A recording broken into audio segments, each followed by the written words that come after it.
Your competition is zero. They're just out drinking, watching sports, distracting themselves on TikTok. They're losers. All you have to do is focus on yourself. Focus on yourself, you're gonna win. You have 4 months left of the year. Hasn't that flown by?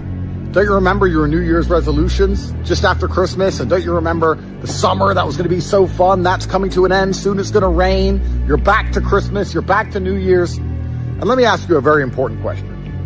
On New Year's Eve, you're going to make a whole bunch of resolutions about how you're going to change your life and everything is going to end up being fantastic for you next year. All the things you didn't do this year, you're going to do next year, and everything's going to change. So you can either make yourself a bunch of promises on January 1st, or you can begin them right now. You can start right now, and on January 1st, instead of making promises, you can look back on what you've already done, what you've already achieved. Which is more powerful?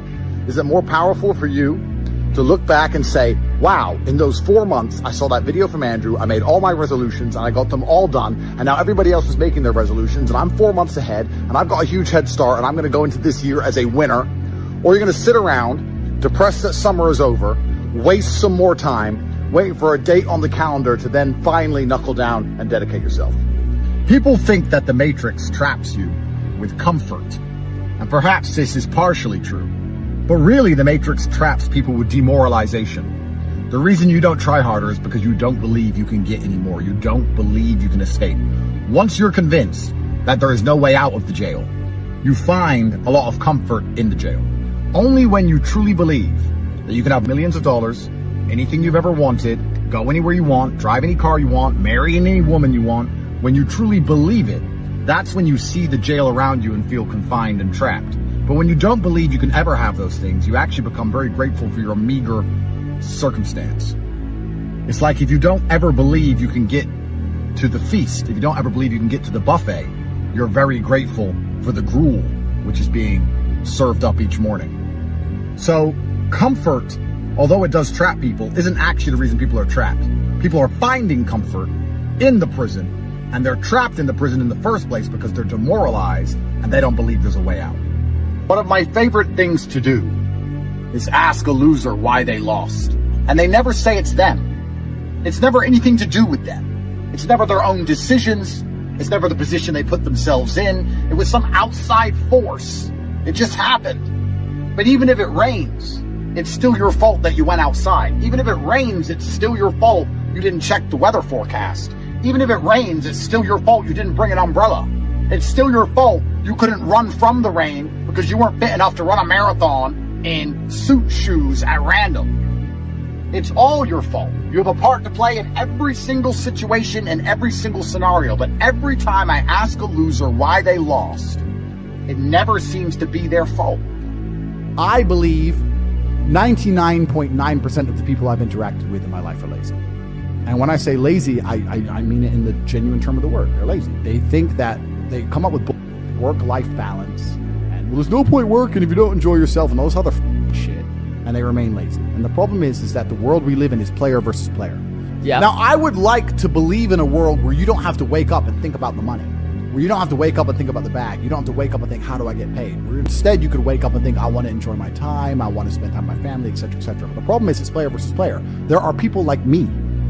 There are sharks in the ocean. If you want to stay a fish, you're going to lose. There are people like me who wake up and think, okay, I want more. Don't give it. I already have everything I could ever think of. I already have enough money to buy everything I could ever dream of. I can't even think of anything on the planet I want. Don't care. I want more so I can take it from others. There are people like me that exist, and you have to compete against people like me. It's player versus player. So when I say lazy, my entire life is work. And when I say that, people think that's depressing. No, it's not. It's not depressing. I love it. Every single thing I do is work. When I go to the gym, it's so I'm in fantastic shape, so I can call everyone a brokey, and they don't want to come up to me on the street because I know I'll f them up. Work. When I come here and do a podcast and have a nice conversation with you gentlemen, work. I'm making money in between, work. Life is work. Existence is work. If I'm awake, I'm working. Every single thing I do is conscious. It's all done on purpose. If there was golden treasure in the middle of a busy street in New York, how long would it take to be discovered? Seconds? How long would it take until it is gone? Maybe a minute at most. So where is treasure found? Treasure is found because it's buried, because it is difficult to access, and nobody else can find it before you do. The difficulty is the only reason you stand a chance to get the treasure. If there was no difficulty, you stand zero chance of ever seeing this treasure and getting your hands on it because someone else would have already done it. Easy things are already gone. Everything you want lies behind difficulty. So it is extremely ungrateful for you to dislike difficult things and dislike difficulty when difficulty is the only thing that has protected the thing you want from everything else. Difficulty safeguarded the thing you want from all the other people who were trying to take it from you. Difficulty was a night watchman that did you a favor and stopped others from getting hold of all the things of value. And then you complain that it's difficult? Do you believe in that? Work smarter, not harder? I believe in both. Yeah. But there's a time when it comes to work smart. And most people are trying to do the smart work before they do the hard work. It's kind of like talent, right? You don't notice if you're talented at something till all the hard work's done. Yep. I could be the most talented tennis player in the world, but I don't play tennis. So if I go down the tennis court, Joe Schmo's going to smoke me. I don't get to see my talent until I've worked so hard that I'm in the top 1%, and now I'm beating them because I have some God-given gift. Yeah. You understand? Yeah. You have to do the hard work first. If there's no hard work, there's no smart work. So someone's going to sit there and go, I work smart, I don't work hard, so I only have to work an hour a day. If working smart gets you a lot done in an hour a day, then you should work smart for 12 hours a day and get 12 times the work done. I am absolutely and utterly a believer in hard work. I'm a proponent of hard work. I have all this money and all I do is work. My entire life is work. This podcast is work. I'm getting in the car and going to another meeting, work. I want to go to the gym so I'm in good shape, work. It's all work. My entire life is work. And people don't want to look at life that way. They want to talk about work-life balance and being lazy and all this crap. I don't believe in any of that. I believe in if you want to win, you have to outcompete the man who's prepared to do nothing but work. It's player versus player. If you're going to sit there and go, I don't want to work more than an hour a day, well, the guy who does want to work more than an hour a day is going to beat you.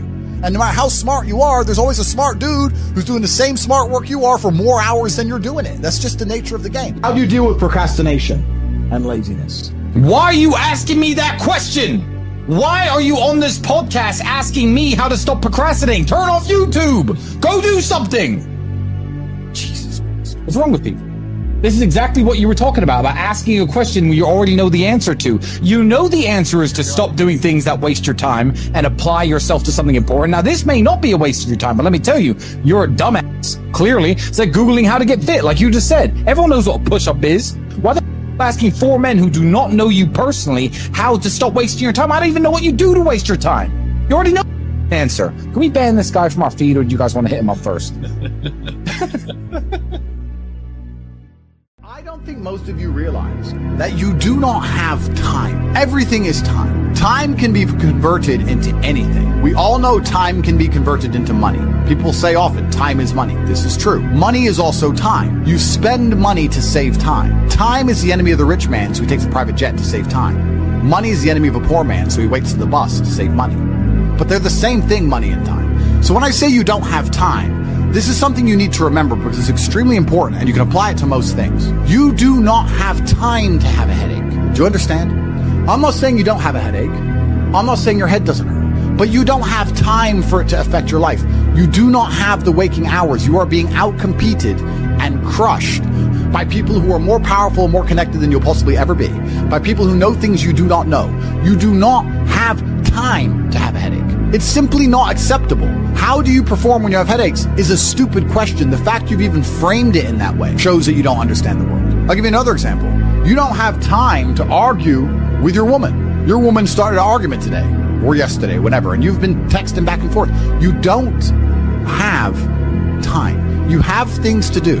There's unlimited work in the universe. You don't have time to have a headache or message girls or scroll Instagram. You don't have time for any of these things. Time is your lifeblood. It's all you've got. You can turn time into reputation. You could turn time into global fame. You could turn time into respect. You could turn time into a fantastic body. You could do anything with your time. You could choose a random embassy. You could choose a random country that you have beef with. Chile. And you could go stand outside the Chilean embassy with a sign saying, "Down with Chile," for no reason. But if you stood there every single day After about 2 years, people will be like, who is this guy and why does he hate chili so much? You can turn your time into anything you want. So how are you going to waste it sitting around saying, I have a headache? Boo boo, I have a headache. But the question is framed incorrectly. If I have a headache, I don't care. And one of the main reasons I don't care is because my enemy doesn't care. You know, when I got injured when I was training for fights, my coach would often say to me, is your enemy going to hit you less or show you mercy because of this injury? If you say, okay, we're about to fight, but halfway through the training camp, I hurt my foot, so, take it easy. No, he's going to try and destroy me anyway. So if he doesn't care, why do I care? And why does my coach care? Nobody cares. The people who are trying to steal your woman, and trust me, everyone is. The people who are trying to take the money that you want to earn and put it in their pocket before you can. The people who want to have large and gorgeous feathers on their peacock to show the world all the amazing things they've done. They don't care that you have a headache. So why do you care? You need to reprogram your mind. You don't have time to have a headache. You don't have time to be doing the majority of things you do. And there's always been and always will be, and we could talk about that again. We were talking earlier about competence, right? Do you think a woman sees you as competent if you complain about having a headache? Let's say you have a headache. It's fine. You have a headache. I'm not disputing that. Maybe it really hurts. That's terrible. If you go, oh, I've got such a bad headache, do you think a woman looks at you and goes, yes, oh, I found the guy for me?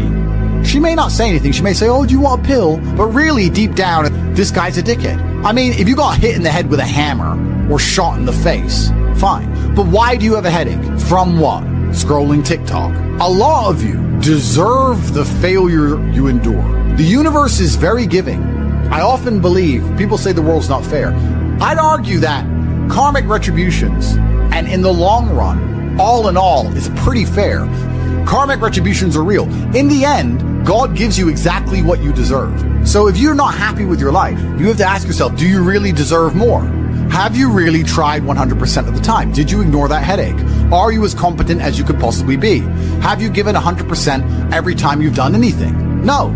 You deserve what you have. You deserve your mediocrity because you're an average person. You want a Lambo and these women and a boat and whatever else you want because you see it on Instagram. But wanting something and deserving something are very different things. If you truly deserved it, you'd be working for it in a way that ensures it would be given to you by the universe. Every single thing I've ever wanted, I have got. Maybe not instantly, maybe not easily. In fact, certainly not both. It was always difficult and it always took time. But I really wanted them, so I always got them. And I put in enough work to show God and show the universe I deserved them, so he gave them to me. I cannot remember a single time, and I state this as a matter of fact, this is not hyperbole, I cannot remember a single time I have ever decided not to do something that must be done because I had a headache. Ever. Ever. It is easier if you enjoy it, because you do not struggle with lack of motivation or lack of interest. For me to say you could honestly be world champion at something you hate is a lie. You can, however, be competent at things you don't like. You can be very good at something you don't like doing. To be the best in the world, you probably have to fall in love with it. But the way you do anything is the way you do everything. And you can fall in love with the idea of being good in general. So anything I do, I don't want to be bad at. I either don't do it or I try my very best all the time to become extremely good at it. I don't see the point in doing anything and being mediocre or being bad at it. What's the point? If I'm going to speak on podcasts, I want to be good at it. Anything I'm going to do, I want to be good at. Now, you should have enough respect for yourself that you're prepared to always put in the effort to give your best 100% because it is a habit. You should always give your best at anything you do. When you pick up a video game, you should give your best. When you drive a car, you should attempt to drive as efficiently as possible, using the brake as little as possible to not waste fuel, to make sure there's no close calls, no sudden braking. Most of you are just getting in your car and driving like a jackass from point A to point B, not trying to actually go, you know what, let me drive and pretend I have the queen in the back seat and I can't even brake suddenly. And I only have a fraction of fuel. How far can I go if I very smoothly, very calmly anticipate the traffic in advance, move my car in and out of the car so I barely have to brake, keep moving slowly and smoothly? Let me try and get good at this. The way you do anything is the way you do everything. And it is a habit to be good at things. There's nothing wrong with just being good at things. To be the best in the world, you have to love it. That's true. But you're not going to love the majority of things you do. That's not realistic. The world's not going to afford you a life where everything you do you're in love with. In fact, You're going to end up doing a whole bunch of things you don't want to do. And the life hack is, if you enjoy getting better at things, then you can be doing something you don't want to do better than you previously done it, and now you enjoy doing it because you were more competent and more capable at said task. You are now better at said task. Every single thing I approach with vigor because I like being good at things. And that's not because I'm arrogant. That's because I have enough respect for myself, and more importantly, I have enough respect for the people I love to know that I need to be good at things. When my children, or when my women, or my family, or my people who rely on me, my brothers, anybody comes to me expecting me to do something for them, I need to have enough respect for them to know that I'm good at what they ask me to do. And if I don't know what they want me to do, or I'm not particularly good at it, I'm at least good at learning. You can become good at learning so that you learn things faster. Good at concentrating. Good at taking a scenario seriously. These are all basic life skills that go along with bravery. That's going to put you in a competitive bracket amongst the masculine realm which exists today, because most people can't even focus. Most people can't even focus or try hard at anything. So to answer the question, can you become world champion without loving boxing? No, you can't become the best in the world. However, you can become very good at it because you can have enough discipline to ensure that you go to training, and you can make sure that you're the kind of person who, if you're going to go to training, you're going to try your best. Guys, you're going to go to training for an hour. Whether you try hard or don't try hard, you're going to spend an hour in the boxing gym. There is no reason to not try. That is a learned habit. And what you often find with people who need to be motivated into things, because they're not disciplined enough to do things and not disciplined enough to do things properly, they'll go and say, I went to boxing training, as if that's all that it's about. It's not about going to the training. It's about trying hard in the training. It's about giving it your all. It's about dedicating yourself. You're going to give an hour up anyway. There's no reason to not try. Most people go through their entire adult life without trying 100% hardly ever. Think about it. Even when you go to the gym, you don't try 100%. You try 60%, 70%. You don't try 100% at home. What do you try 100% with? Do you really try 100% with work? Are you really moving that mouse as quickly as you possibly can? No, you're not trying. So you have people who have gone through life and are going through life without even giving 100% of what they've got ever. And it's interesting because we're entering the most competitive period of human history.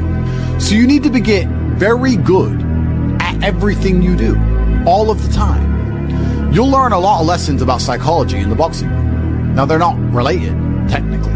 One's exercise, one's the psychology of people. But you'll learn in the fight ring, you'll learn that you're not tired when you're winning. You're tired when you're losing. That once you start to win, you get to find unlimited energy from the universe from somewhere, and you just continue to push forward, no matter how hard it is. Winning is easy. It's trying to turn it around when you're losing that is difficult. You take this lesson from boxing and you apply it to everything else in life. You apply it to money and say, once I start to make money, I know I will have endless motivation to keep making money. It's just hard to make money in the first place. It's hard to get over that hurdle, but once I get going, it's easy. It's a positive reinforcement loop. It's a spiral upwards into infinity. It's a tornado that takes you to the promised land. So to have that unique psychological conclusion, that unique psychological input, you had to become good at boxing. So it's very important that you're good at everything you do, all of the time. Don't do it if you're not going to try. But you don't want people to learn bad habits. But it's a bad habit to coast. It's a bad habit to spend time and waste it. It's a bad habit to go, I tried, I went, I didn't give it my all, but at least I went. You see this kind of cope online all the time. Yeah, at least I went. It's going that matters. That's not true.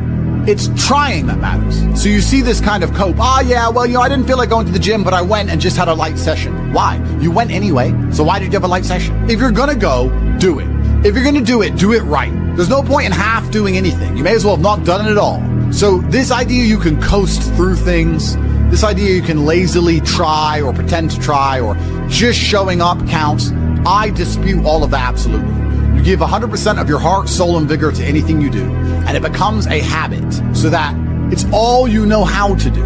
Before you know it, you're driving a car trying to do it as well as possible. And you're having a conversation trying to be as clear and compendious and concise as possible. And you're trying to make money as much as possible, as efficiently as possible. And you're trying to educate your children as well as possible. You're trying to protect your family as much as possible. You're trying to get as strong as possible. Because all you know is maximum limits. That's all you've ever done. You've never done any of this, that garbage can go out the window. So you need to get good at getting good at things, and you need to get good at trying 100% at all things, whether you like them or not, and this will give you a base level of competency in all realms, even if you're not in love with said task.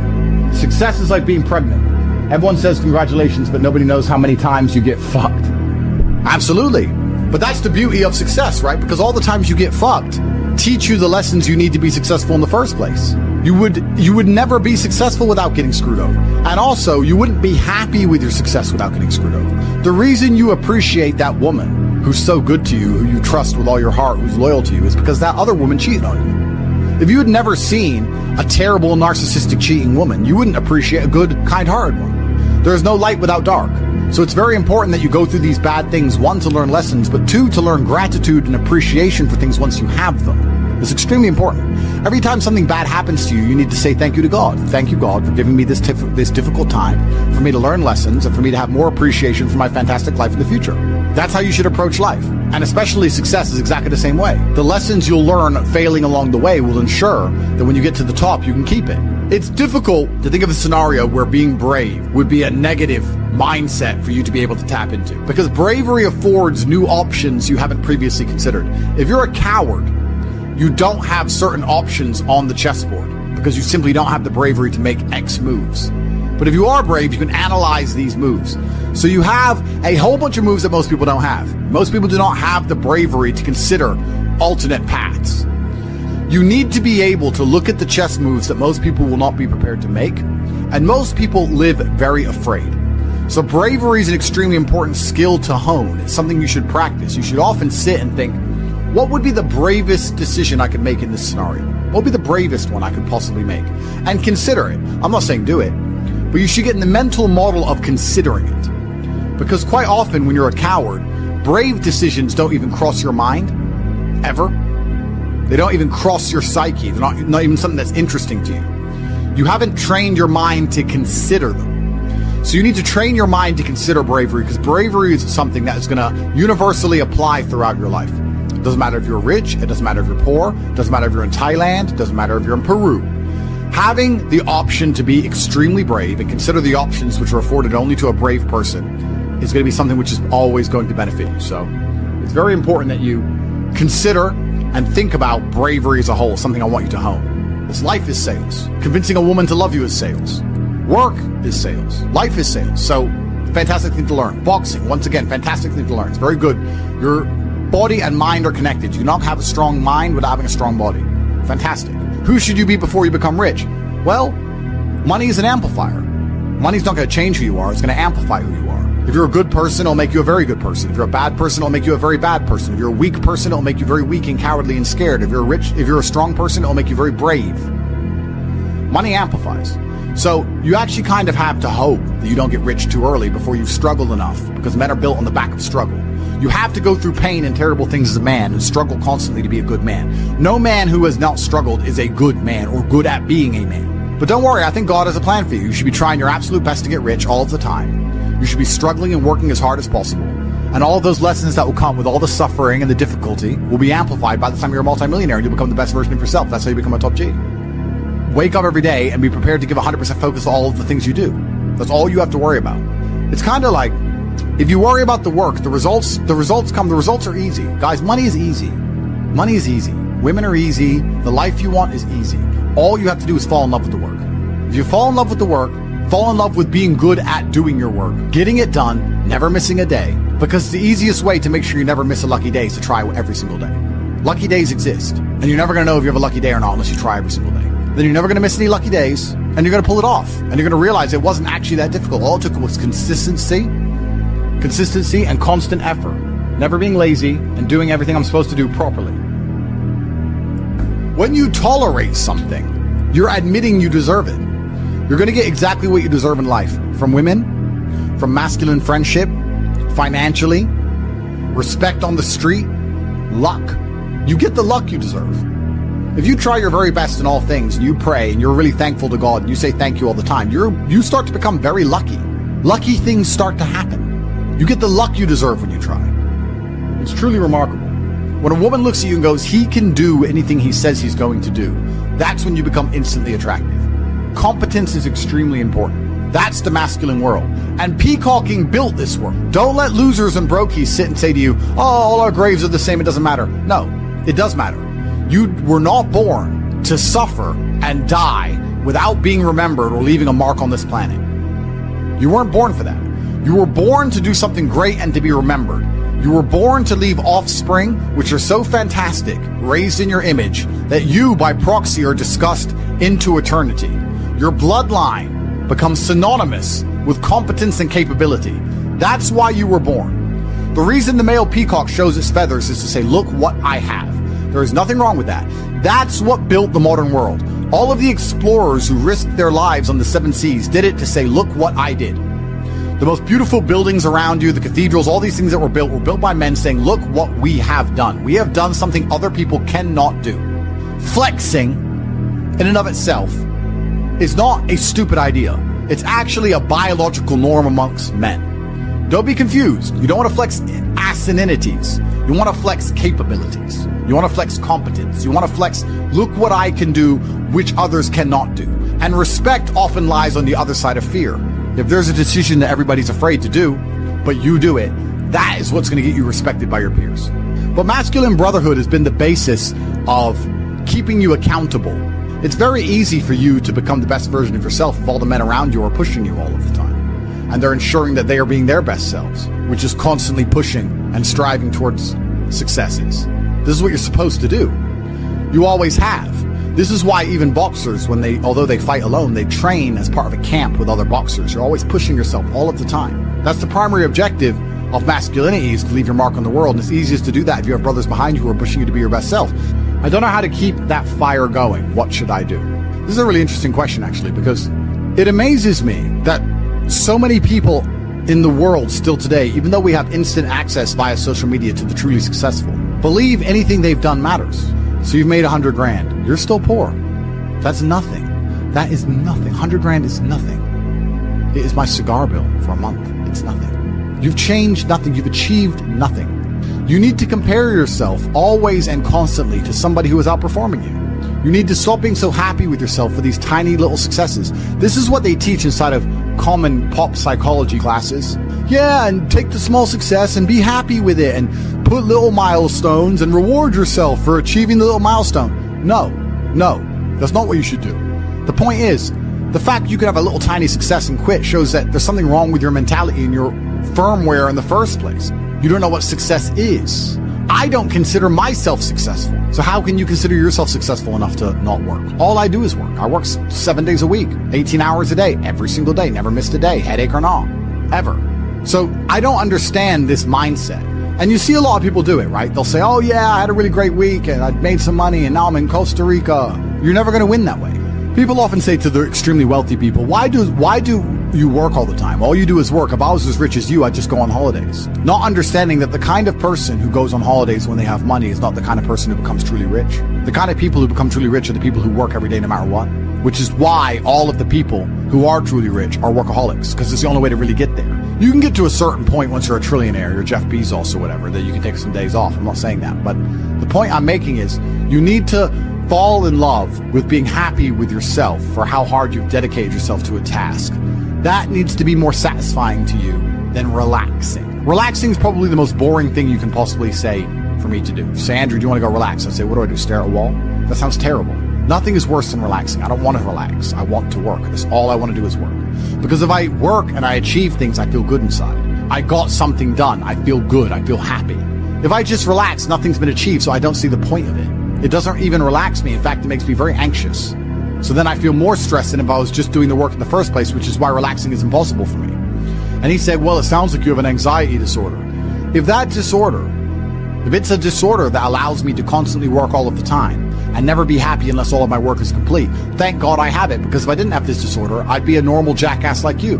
Guys, time is running out for a chance to win. It truly is. You guys are truly running out of time. It's very important that you get your act together quickly. So if you want to call it anxiety disorder, then get one. Don't be talking about headaches. Don't be talking about working. Don't be arguing with women. You have things to do, right? It doesn't matter if you have a headache or not. You must work. Anxiety sounds like free energy. Could give me more. Absolutely. Anxiety is exactly that. It's free energy. Nervousness is free energy. The inability to rest or relax or sleep is free energy. You just have to have the discipline to direct it in the correct directions. You need to sit at home and feel this fire inside of you because you do not have all of the money you want, all of the respect you want, and your name has not been echoed into eternity. You're not etched into the halls of history. You need to take all of that fire inside of you and all of that anger and direct it at one task. And you need to try your absolute best to ensure you succeed in that task. It's down to you. I can't drag you across the finish line. I can only show you where the race is and try and hype you up before you run. I can take you to the start line. I can tell you you can do it. I can tell you how fantastic it is when the race is over. I can tell you it is worth it, but you have to be the one to run the race. I can't carry you. If you're going to ask me stupid questions about headaches, you're never going to make it. There's going to be a huge contingent of the populace that never make it. But when you do, it is worth it because you're remembered. And that's the whole point of being alive as a man in the first place, is to go down in history. It's not to go through life comfortably. It's not to go through life without struggle, without pain. The point of being a man in the first place is so that you suffer enough for people to remember you, to die for something, to live for something. That's the whole point in all of this. There's nothing else to do and make your name synonymous with something fantastic which has affected humanity and culture. That's all it's about. And it's very difficult to do that if you're insignificant and broke and lazy and stupid with a fucking headache.